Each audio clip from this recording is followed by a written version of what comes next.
యేసుక్రీస్తు ప్రభువు ఆ శిలువ మీద పలికిన 7 మాటల్లో ఒక్కొక్క మాట ఒక్కొక్క ఆత్మీయ అర్థాన్ని కలిగి ఉన్నది. అదేవిధంగా అది ఒక ఆధ్యాత్మిక సందేశాన్ని కూడా ఈ మానవాళికి, మానవ జాతికి, ప్రపంచానికి మనకు ఇస్తున్నది. ప్రతి ఒక్క మాటలో మన అనుదిన జీవితంలో ఆధ్యాత్మిక జీవితానికి మనం అన్వయించుకుంటే మరి ఎంతో దైవికంగా మన జీవితాన్ని మనము కొనసాగించుకోవచ్చు. కనుక ఒక్కొక్క మాటలో ఒక్కొక్క ఆధ్యాత్మిక సందేశము, ఆత్మీయ అర్థం ఉన్నట్టు మనము గ్రహించగలం అన్నమాట. కనుక మనం చూసినప్పుడు ఆ మండుటెండలో ఆ శిలువ మీద ఆయన భయంకరమైన శ్రమ, భయంకరమైన వేదన, భయంకరమైన కష్టము, శారీరక శ్రమ ఒక పక్క, మానసిక వేదన ఒక పక్క. ఎందుకంటే మరి పరమాత్ముడైన తండ్రి, మరి తండ్రి, కుమార, పరిశుద్ధాత్మ త్రియేక దేవుడు మరి రక్త మాంసములు యేసు ప్రభువుగా ఆ శిలువ మీద ఉన్నప్పుడు, ఆయన ఈ లోకంలో ఉన్నప్పుడు రక్త మాంసములు సంచరించినప్పుడు 100% మ్యాన్ 100% గాడ్గా ఉన్నాడు. కనుక శారీరక శ్రమ, మానసిక వేదన ఒక పక్క, అవమానం ఒక పక్క, నిందలు, ఏ పాపమెరుగని ఆయన మానవ జాతి చేసిన పాపమునకు భరించవలసిన శిక్ష ఆయన వీపు మీద వేసుకొని భరిస్తున్నప్పుడు మరి ఏ పాపమెరుగని ఆయన ఆ శ్రమ, శోధన, వేదన, బాధ అనుభవిస్తున్నప్పుడు పలికిన ఈ 7 మాటలు ఒక్కొక్కటి ఒక్కొక్క ఆనిముత్యం లాంటి మాటలు అన్నమాట. మనం వీటిలో చూసుకున్నప్పుడు మొదటి మాట లూకా సువార్త 23వ అధ్యాయం 34వ వచనంలో, తండ్రి వీరేమి చేయుచున్నారో వీరెరుగరు గనుక వీరిని క్షమించుమని యేసుక్రీస్తు చెప్పెను. కనుక ఈ మొదటి మాటలోనే మనం చూడగలము యేసు ప్రభువు తండ్రికి విజ్ఞాపన చేస్తున్నట్టు, ప్రార్థన చేస్తున్నట్టు మనం చూడగలం. మొదటి మాటలో ఆయన మాటలో ఏముందంటే విజ్ఞాపన, తండ్రికి ప్రార్థన, తండ్రికి మొరపెడుతున్నట్టు, విజ్ఞాపన చేస్తున్నట్టు కుమారుడు మరి యేసుక్రీస్తు ప్రభుని మనం చూడగలం అన్నమాట. మరి ఇక్కడ మనం చూసినది ఏంటంటే మొదటి మాట ఆయన జీవితంలో ఆ శిలువ మీద మొదటి మాట అక్కడ శిలువ మీద ఆయనకు వచ్చింది ఏంటంటే క్షమాపణ గురించి వచ్చింది. ఒక పక్క భయంకరమైన శ్రమ, ఆ రోమా సైన్యము మరి ఆయనకి ఆ శ్రమలో ఆయన గురి అవుతుండగా మరి యూదులు భయంకరంగా ఆయన్ని అవమానాలతో, నిందలతో హింసిస్తుండగా అక్కడ మాటలతో మరి అటువంటి పరిస్థితుల్లో ఆయన ఏ మాత్రము వాళ్ళ మీద ఏ కక్ష కానీ క్రోధము కానీ ఏమి చూపించకుండా ప్రేమ, దయ, కనికరముతో, క్షమాపణ గుణముతో తండ్రి వీరేమి చేయుచున్నారు వీరెరుగరు కనుక వీరిని క్షమించుము అని ప్రార్థన చేయుచున్నారు. ఈ ప్రార్థన ఆయన ఎవరి గురించి మొరపెడుతున్నారంటే ఆ చుట్టుపక్కల ఉన్న ఆ రోమా సైన్యము కట్టిన హృదయముతో వాళ్ళు ఆ సిలువ వేస్తుండగా మరి రోమా సైన్యము గురించి మరి అక్కడ మరి ఆయనే దేవుడని మరి ప్రవచనాల్లో పరిశుద్ధాత్మ దేవుడు ప్రవక్తల చేత ప్రవచింపజేసిన ఆ ప్రవచనాల ప్రకారము రాబోయే మెస్సయ్య ఆయనే అని గ్రహించలేని ఆత్మీయ గ్రుడ్డితనంలో ఉన్న యూదుల గురించి మరి ఆయన మొరపెడుతున్నట్టు తండ్రికి మనం ఇక్కడ గ్రహించగలము. అంటే వారు చేయుచున్న పాపం, వారు చేయుచున్న అపరాధమును బట్టి వారి మీదకి శిక్షను రానివ్వదని, వారిని క్షమించమని ఇక్కడ యేసు ప్రభువు తండ్రికి మొరపెడుతున్నట్టు మనము చూడగలం అన్నమాట. కనుక ఇక్కడ దేవుడు మనకి నేర్పించే ఒక మంచి ఆధ్యాత్మిక సందేశం ఏమంటే ఆయన్ని ఆ శ్రమకు గురి చేస్తూ, ఆ బాధకు గురి చేస్తున్న వారిని క్షమించమని దేవుడు అక్కడ అడుగుతున్నాడు. మరి ఏ శ్రమ వచ్చినా, ఏ బాధ వచ్చినా ముందు మనము తండ్రికి విజ్ఞాపన చేయాలని, ప్రార్థన చేయాలని, మొరపెట్టాలని, విజ్ఞాపన గురించి, ప్రార్థన గురించి, మొరపెట్టుట గురించి మనకు ఆత్మీయ అర్థాన్ని, మరి ఆధ్యాత్మిక సందేశాన్ని అక్కడ మొదటి మాటలో మనకు తెలియజేస్తున్నాడు. మరి మనల్ని కష్టపెట్టిన వాళ్ళని, శ్రమ పెట్టిన వాళ్ళని, మనల్ని నిందించిన వాళ్ళని, మన అవమానించిన వాళ్ళని, మనల్ని శ్రమ పెట్టిన వాళ్ళని, మనల్ని హింసించిన వాళ్ళని, మనల్ని నిందలకు గురి చేసిన వాళ్ళని క్షమించాలని, వాళ్ళని మనం తిరిగి ఒక్క మాట కూడా అనకుండా, అంటే వాళ్ళకి మనం అపకారం చేయకుండా వారి గురించి దేవునికి ప్రార్థన చేసి వారిని క్షమించమని మనం ప్రార్థన చేయాలని, మరి వారిని మనం క్షమించాలని, మరి క్షమాపణ గుణం, ఈ ప్రేమ, ఈ దయ, ఈ కనికరం గురించి ఒక ఆధ్యాత్మిక సందేశాన్ని దేవుడి మొదటి మాటలో మనకిస్తున్నట్టు చూడగలం అన్నమాట. మనం ఇంకా చూసినప్పుడు ఇక్కడ చాలామంది కొన్ని అనుమానాలు వస్తాయి. ఆయన దేవుడు కదా, మరి తండ్రికి మొరపెట్టడం ఏంటి, ఆయన అధికారాన్ని ఉపయోగించి మరి వారి పాపములను క్షమించమని తండ్రికి మొరపెడుతున్న ఆయనే క్షమించేయచ్చు కదా అని మనకి కొంతమందికి కొన్ని అనుమానాలు వస్తుంటాయన్నమాట. మరి ఆయన క్షమించే అధికారం ఉంది, పాపములను క్షమించే అధికారం ఉంది. మరి ఆయన ఈ లోకంలో రక్త మాంసంలో సంచరించినప్పుడు యేసు ప్రభు అనేక మందిని స్వస్థపరిచాడు, అనేక మందిని పాపములను క్షమించి అక్కడికక్కడే వాళ్ళకి విడుదల ఇచ్చి స్వస్థత ఇచ్చి మరి వాళ్ళకి విడుదల విమోచన ఇచ్చి అందరికీ చాలా విడుదల ఇచ్చి పంపించినట్టు మనం చూడగలము. కానీ ఇక్కడ జరుగుతున్న సన్నివేశం అది కాదు. మరి తండ్రి యొక్క చిత్తానికి ఆయన తలవంచి ఉన్నాడు. తండ్రి చిత్తం నెరవేర్చబడాలంటే మరి అక్కడ ఆయన అందరి యొక్క లోకం యొక్క మానవాళి పాపములు విధింపబడే శిక్షను తండ్రి ఆయన మీద మోపి ఉన్నాడు. ఆ శిక్షను భరించే అర్హత ఆయనకి మాత్రమే ఉంది. ఎందుకంటే ఆయనలో ఏ పాపము లేదు కనుక ఇతరుల పాపం విధింపబడిన శిక్షను ఆయన భరించి ఇతరులకు పాపము నుంచి మరి ఆ శిక్ష నుంచి విడుదలిచ్చే అర్హత యేసు ప్రభుకి మాత్రమే ఉంది. ఎందుకంటే ఆయన యొక్క జన్మము పరిశుద్ధమైన జన్మము, కన్యక మరియ గర్భమందు ఆయన జన్మించున్నాడు. పరిశుద్ధమైన జన్మం, ఆయనందు ఏ పాపము లేదు కనుక పాపములను క్షమించే అధికారం ఆయనకు ఉన్నప్పటికీ అక్కడ తండ్రి చిత్తం నెరవేర్చబడాలి కనుక, అంటే లోకం యొక్క మానవాళి యొక్క పాపము యొక్క శిక్ష ఆయన భరించి విడుదల విమోచన ఇవ్వాలి కనుక దానికి ఆయన తలవంచినట్లు అక్కడ దేవునికి మరి తండ్రికి మొరపెడుతున్నట్టు ఇతరుల పాపములను క్షమించమని అక్కడ మొరపెడుతున్నట్టు మనం చూడగలం. అంతేగాని ఆయనకు పాపములను క్షమించే అధికారం లేదని కాదు.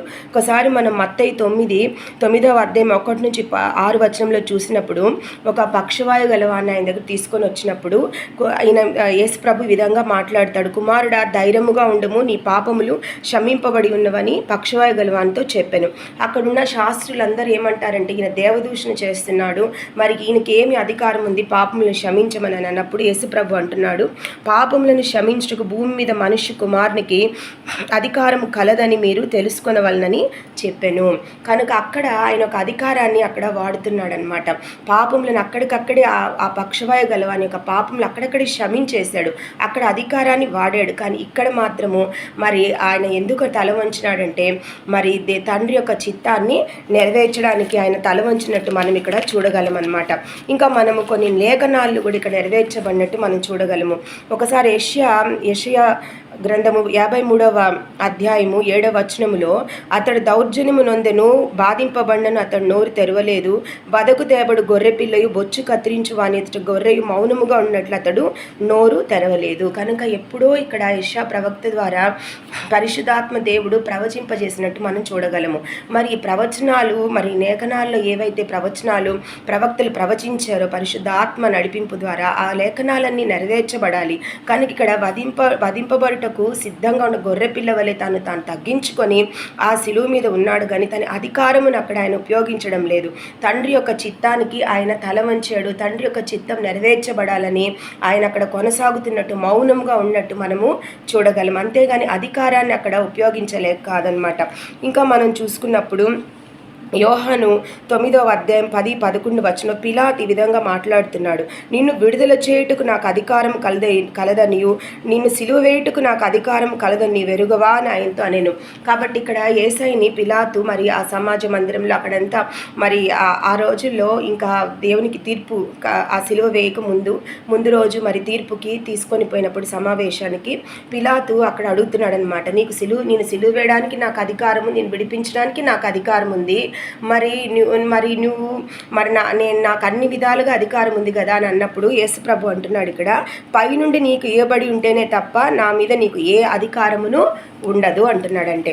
అంటే నీకు దేవుని మరి నా తండ్రి నుంచి అధికారం నీకు ఇవ్వబడితేనే కానీ నీకు ఈ అధికారం రాలేదు. కనుక తండ్రి చిత్తం నెరవేర్చబట్టుకే నేను ఇక్కడ ఉన్నాను. తండ్రి చిత్తం నెరవేర్చబడాలి కాబట్టి నేను మౌనముగా ఉన్నాను, కానీ ఈ అధికారం నీకు తెచ్చుకుంది కాదు. తండ్రి అధికారాన్ని ఇచ్చాడు కాబట్టి పైనుంచి నీకు అధికారం వస్తేనే తప్పించి నన్ను నువ్వు ముట్టలేవు అని ఇక్కడ యేసు ప్రభు స్పష్టంగా మాట్లాడుతున్నట్టు మనం చూడగలము. కాబట్టి ఇక్కడ అధికారాన్ని ఉపయోగించలేక కాదు ఆయన నిశ్శబ్దంగా ఉండింది. తండ్రి చిత్తాన్ని నెరవేర్చడానికి, తండ్రి యొక్క చిత్తం నెరవేర్చబడాలి.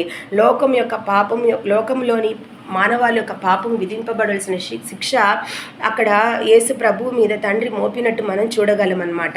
కనుక ఈ పాప క్షమాపణ అనేది మరి యేసు ప్రభు ద్వారా ఈ పాప క్షమాపణ అనేది మనకు రాకుండా ఉండుంటే మనము మానవాళి పాపం నుంచి తప్పించుకున్నట్టు అసాధ్యము. మరి మానవాళి మీద ఈ పాపం ఎలా మోపబడిందో మనం చాలాసార్లు దీన్ని మనము మాట్లాడుకొని ఉన్నాము.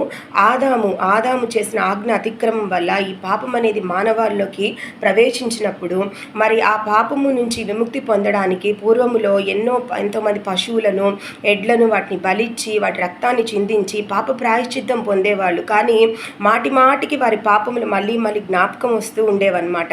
పాపం చేసిన ప్రతిసారి బలియాగం జరుగుతూ ఉండేది. కానీ యేసు ప్రభు వచ్చిన తర్వాత అంటే పరిశుద్ధాత్మ తండ్రి, కుమార, పరిశుద్ధాత్మ త్రియేక దేవుడు ఆయన ఈ లోకానికి వచ్చి సృష్టికర్త యేసు ప్రభువుగా జన్మించి మరి ఆ పాపం నిమిత్తము ఆయన ఒక్కసారి ఆ బలియాగం చేసి ఆ రక్తాన్ని చిందించి మరెన్నడూ మరలా బలియాగం చేసే పని లేకుండా ఒక్కసారి ఇది ముగించి మానవాళి యొక్క పాపములు విధింపబడిన శిక్షను మరి కొట్టివేసి మరి క్రీస్తునందున్న వారికి ఏ శిక్షా విధియు లేదని మరి విడుదల ఇచ్చినట్టు మనం ఇక్కడ చూడగలం అన్నమాట. ఇక్కడ మనం కీర్తన 89:48 వచనాలు చూసినప్పుడు మరణమును చూడక బ్రతుకు నరుడెవడు, పాతాళం యొక్క వశము కాకుండా తాను తప్పించుకొనగలవాడెవడు. కనుక మానవాళి మీద విధింపబడవలసిన శిక్షా విధి మరి దాని వల్ల మానవుని ఆత్మ పాతాళంకి పోవాల్సిన అవసరం ఉందన్నమాట. కానీ తప్పించుకునే మార్గమే లేదు. ఆ మార్గం ఒక్కటే మరి యేసు ప్రభు ద్వారానే ఇది సాధ్యము. ఆయనే సత్యము, మార్గము, జీవమై ఉన్నానని తెలియజేసినారు చాలాసార్లు. కనుక ఆయన చేసిన బలియాగం వల్ల, ఆయన చిందించిన రక్తము వల్ల ఆ రక్తమును మన పాపములను కడుక్కొని ప్రాయశ్చిత్తం పొంది రక్షణ పొందినప్పుడు మరి ఇటువంటి పాతాళంలోకి పోయి మన ఆత్మ అగ్ని ఆహుతి అయిపోవాల్సిన అవసరము లేదనమాట. కనుక ఒకేసారి ఆ బలియాగమును యేసు ప్రభు ఆ శిలువ మీద చేసి మనకు ఆ పాపముల నుంచి విడుదలిచ్చి మన మీద ఉన్న శిక్షా విధిని కొట్టివేసినట్టు మనం చూడగలం. ఇప్పుడు క్రీస్తునందున్న వారికి ఏ శిక్షా విధి లేదని రోమాలో తెలియజేయబడింది. కనుక ఈ విధంగా మనకు దేవుడు ఆ శిలువ మీద పాపము నుంచి విడుదలిచ్చాడు. మరి ఆ అధికారమును అక్కడ ఆయన ఉపయోగించకుండా తండ్రి చిత్తానికి లోబడి వదకు తేబడిన గొర్రె పిల్లవలే మౌనముగా కార్యము నెరవేర్చబట్టుకు ఆయన తను తగ్గించుకొని తాను సమర్పించుకున్నట్టు, అప్పగించుకున్నట్టు మరి తండ్రి చిత్తానికి మనం ఇక్కడ చూడగలం అన్నమాట.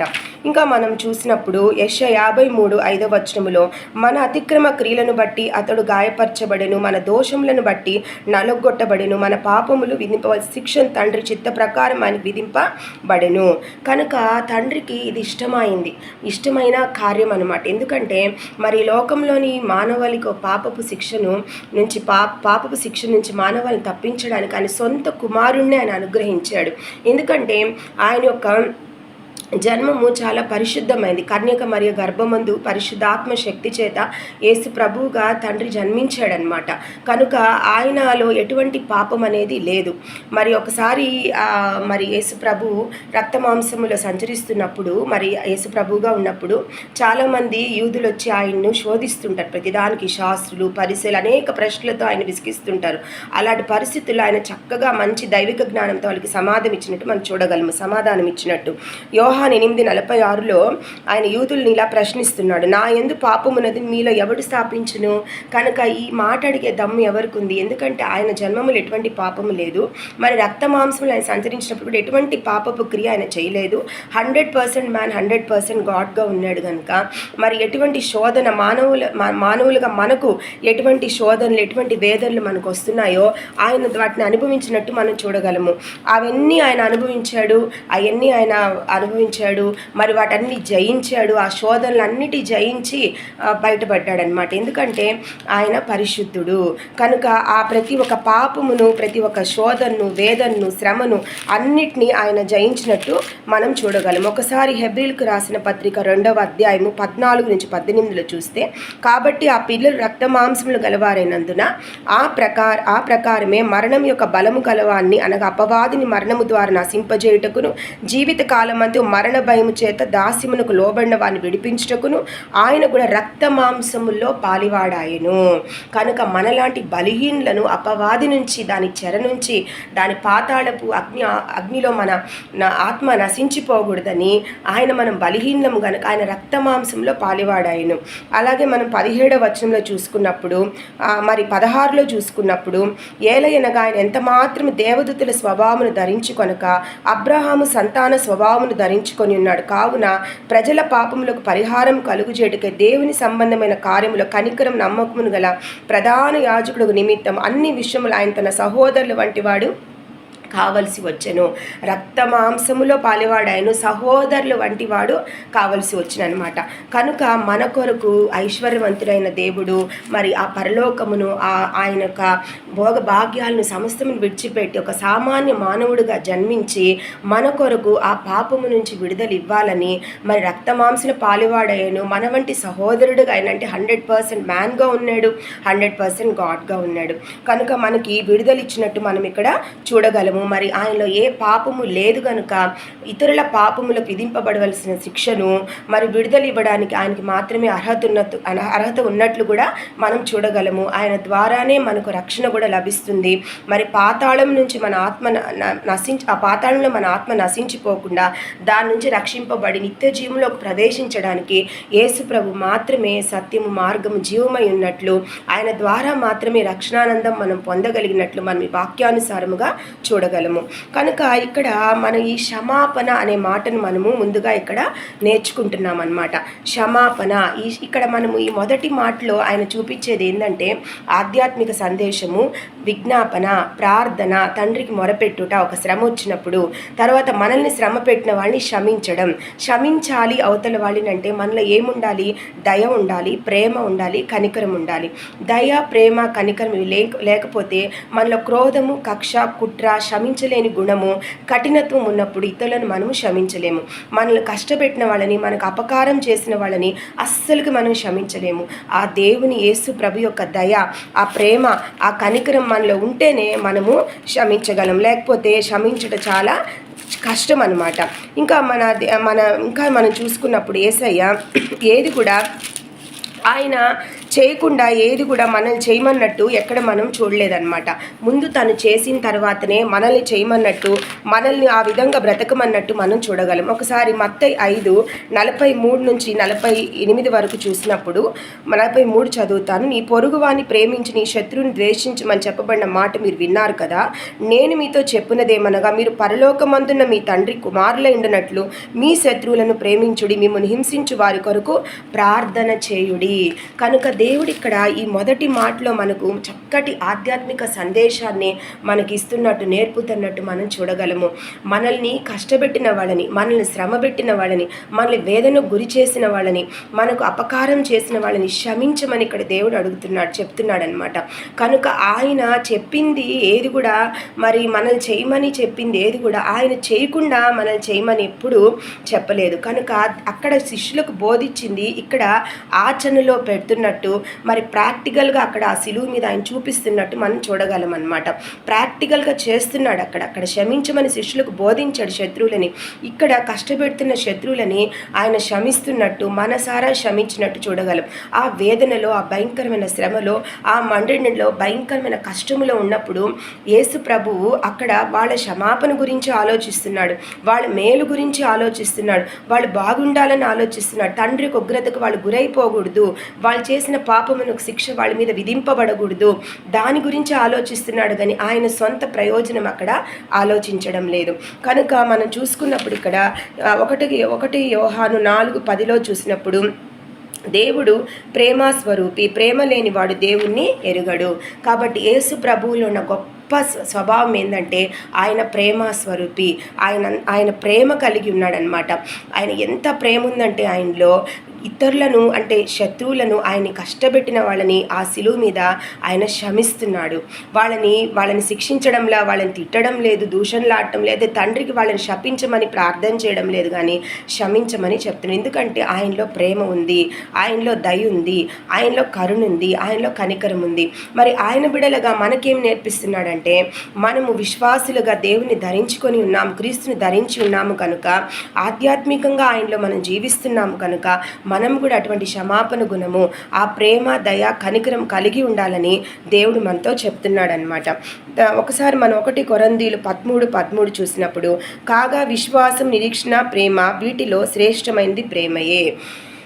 కాబట్టి విశ్వాసము, నిరీక్షణ, ప్రేమ వీటిలో శ్రేష్టమైనది ఏమని చెప్తున్నారంటే ప్రేమ. సో ఈ ప్రేమ, ఈ దయ, ఈ కనికరం ఉంటేనే ఎదుటి వాళ్ళని మనము క్షమించగలము. ఒకసారి రోమ 13:8-10 చూసుకున్నప్పుడు, పొరుగువాన్ని ప్రేమించువాడే ధర్మశాస్త్రం నెరవేర్చువాడు, ప్రేమ పొరుగువాని కీడు చేయదు కనుక ప్రేమ కలిగిన ధర్మశాస్త్రము నెరవేర్చుటయే. కనుక మనం పొరుగువారికి కీడు కలిగించకూడదంటే మనలో ఏముండాలంటే ప్రేమ ఉండాలి. ఆ ప్రేమ ఉన్నప్పుడు మనం కీడు కలిగించము, మరి వాళ్ళను క్షమిస్తాము కూడా. మనకు ఒకవేళ వాళ్ళు కీడు కలిగించినా కూడా వాళ్ళని మనం క్షమిస్తాము. అలాగే మనం చూసినప్పుడు 1 కొరింథీయులకు రాసిన పత్రిక 13:5లో ప్రేమ అపకారమును మనసులో ఉంచుకొనదు. కాబట్టి ప్రేమ అపకారమును మనసులో ఉంచుకోదు. మరి ఒకరు ఏదైనా మనకి ఏదైనా చేసినప్పుడు వాళ్ళ మీద కక్ష పెట్టుకొని, కుట్ర పెట్టుకొని, క్రోధం పెట్టుకొని, ఒగర్చుకుంటూ వాళ్ళకి ఏదో ఒక కీడు చేయాలని ఇటువంటి ఆలోచనలు మనలో ఉండవు. ఎప్పుడు ఉండవు? మనలో ప్రేమ అనేది ఉంటే తప్పక మనం వారికి ఎటువంటి అపకారము చేయమన్నమాట. అలాగే రోమీలకు రాసిన పత్రిక 12:17-21 చూసినప్పుడు, కీడుకు ప్రతి కీడెవనికి చేయవద్దు, కాబట్టి మీ శత్రువు ఆకలిగొని ఉంటే అతనికి భోజనం పెట్టుము, దప్పిగొని ఉంటే దాహమిమ్ము. మనకి ఎవరైనా కీడు చేసిన వారికి ప్రతి కీడు చేయొద్దని యేసయ్య ప్రేమ చెప్తుంది. శత్రువు ఆకలితో ఉంటే భోజనం పెట్టమని చెప్తుంది. అలాగే ఎఫెసీయులకు రాసిన పత్రిక 4:26-32 చూసినప్పుడు, కోపపడ్డు గాని పాపం చేయకుడి, సూర్యుడు అస్తమించు వరకు మీ కోపం నిలిచి ఉండకూడదు. సమస్తమైన ద్వేషము, కోపము, క్రోధము, అల్లరి, దూషణ, సకలమైన దుష్టత్వము మీరు విసర్జించుడి. ఒకరినొకడు దయా కలిగి కరుణా హృదయులై క్రీస్తునందు దేవుడు మిమ్మును క్షమించిన ప్రకారం మీరును ఒకరినొకరు క్షమించుడి. కోపం వస్తే కూడా వారికి ఏ కీడు మనం కలిగించకూడదు. మరి సాయంకాలం నా కోపం మనలో నుంచి పోవాలి. అది అలాగే పెట్టుకొని కక్షతో, కుట్రతో, క్రోధముతో వాళ్ళని ఏం చేస్తామా, వాళ్ళని చంపుతామా, నరుకుతామా, వాళ్ళని ఏం ఇబ్బంది పెడతామా, వాళ్ళకి ఏం కష్టం కలిగిస్తానే అనేది మనలో ఉండకూడదని దేవుడు ఇక్కడ చెప్తున్నాడు. నీ కోపం వచ్చినా కూడా ఏమంటున్నారు ఇక్కడ, మరి సూర్యుడు అస్తమించే వరకు నీ కోపం నిలిచి ఉండకూడదండి. అంటే సాయంకాలం నా కోపం పోవాలన్నమాట.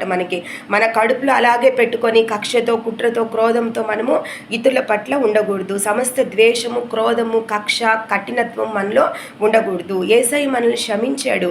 మరి దేవుడు మనల్ని క్షమించాడు.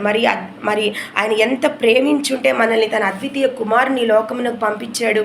అంత గొప్ప బలియాగమునకు తన కుమారుని తను సమర్పించుకున్నాడంటే ఎంత ప్రేమించాడు. ఆ ప్రేమను ఏ విధంగా మన పట్ల చూపించాడు?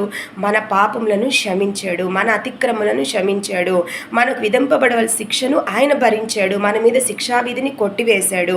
మరి దేవుడు మనకు ఆ క్షమాపణ భిక్ష పెట్టినప్పుడు మనం ఒకరినొకరు కూడా క్షమించుకోవాల్సిన అవసరం ఉన్నదని దేవుడు ఇక్కడ మనతో మాట్లాడుతున్నాడు.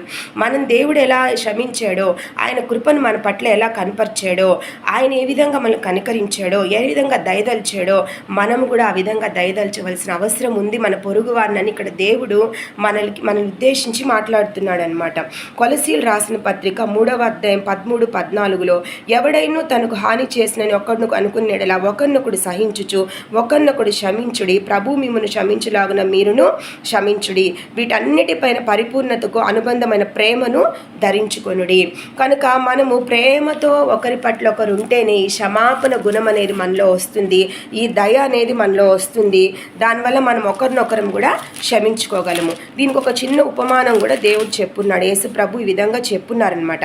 మత్తయి 18 మనం చూసుకున్నప్పుడు 21-35 ఒకసారి మనం చదువుకుంటాము. అందుకు యేసు అతనితో ఇట్లను, 7 మార్లు మట్టుకే కాదు 70 ఏళ్ల మార్లు మటుకు నీతో చెప్పుచున్నాను. కావున పరలోక రాజ్యము తన దాసురిద్ద లెక్క చూచుకొని గోరిన ఒక రాజును పోలి ఉన్నది. కనుక ఎన్నిసార్లు క్షమించాలని శిష్యులు అడిగినప్పుడు ఇక్కడ ఏమంటున్నాడంటే, ఏ విధంగా అంటే 7 మార్లు మట్టుకే కాదు 70 ఏళ్ల మార్లు మట్టుకు అని చెప్తున్నాడు. అంటే ఎన్నిసార్లు క్షమించాలనేది దేవుడు ఇక్కడ తెలియజేస్తున్నాడు. ఇంకా ఒక ఉపమానం కూడా చెప్పాడనమాట. ఒక రాజు ఉంటాడు, అతనికి 10,000 తలాంతులు అచ్చి ఉన్న ఒకడు అతని వద్దకు తేబడెను. ఇక్కడ ఒక తలాంత్ అంటే 3,600 రూపాయలు అనమాట. కాబట్టి 10,000 తలాంతులు అప్పు ఉన్న ఒకరిని తీసుకొని వస్తారు. కనుక అతను తీసుకొని వచ్చినప్పుడు ఈయన ఏమంటాడంటే, రాజు అప్పు తీర్చుకు వాని వద్ద ఏమీ లేనందున వాని యజమానుడు వాని భార్యను పిల్లలు కలిగిన యావత్తును అమ్మి అప్పు తీర్చుకొని ఆజ్ఞాపించెను. కాబట్టి ఆ దాసు అతని ఎదుట సాగిలపడి మ్రొక్కి, నా ఏళ్ల ఓర్చుకొనుము, నీకు అంతయు చెల్లింతునని చెప్పగా ఆ దాసుని యజమానుడు కనికరపడి వాని విడిచిపెట్టి అప్పు క్షమించెను. కనుక నేను చేయలేనయ్యా, నా భార్య పిల్లల్ని నన్ను బంధించొద్దు, మమ్మల్ని కష్టపెట్టద్దు, మమ్మల్ని క్షమించు, మరి నీ అప్పు నేను తీర్చలేను, ఇది చాలా పెద్ద మొత్తం అని ఇక్కడ చెప్పినప్పుడు ఏమైందంటే ఆ దాసుని యజమానుడు కనికరపడి వాడిని విడిచిపెట్టి అప్పు క్షమించను. కానీ ఇతనేం చేస్తాడో చూడండి. అయితే ఆ దాసుడు బయటికి వెళ్ళి తనకు 100 దేనారములు అచ్చి ఉన్న తన తోడి దాసుతో ఒకరిని చూచి, ఇక్కడ దేనారముకి ఎంత ఇచ్చాడంటే 1/2 రూపాయి అనమాట. అక్కడ 3600 రూపాయలు అయితే ఇక్కడ 1/2 రూపాయి. మరి ఈ దాసుడు ఏం చేస్తాడంటే తన తోటి దాసుడు సాగిలపడి క్షమాపణ అడిగితే, నేను తీర్చలేనయ్యా, నన్ను క్షమించు, నాకు విముక్తివని అడిగితే ఇతను ఏమాత్రం ఒప్పుకోకుండా అక్కడేమో తన రాజు తిని క్షమించి మరి అంత పెద్ద మొత్తమును కొట్టివేసి క్షమాపణ ఇచ్చి విడుదలిస్తే, ఇతను తన తోటి దాసుడికి అంతకన్నా తక్కువ మొత్తం ఉండి కూడా క్షమించకుండా కఠినత్వంతో ఏమంటాడంటే, వాడు ఒప్పుకొనక అత్యున్నది చెల్లించు వరకు వాని చెరసాల్లో వేయించను. కాబట్టి ఎంత కఠిన హృదయము. ఒక వైపు ఇతనికి క్షమాపణ అనేది దొరికింది, క్షమాపణ దొరికినా కూడా అవతల వానికి క్షమించలేకపోయాడు.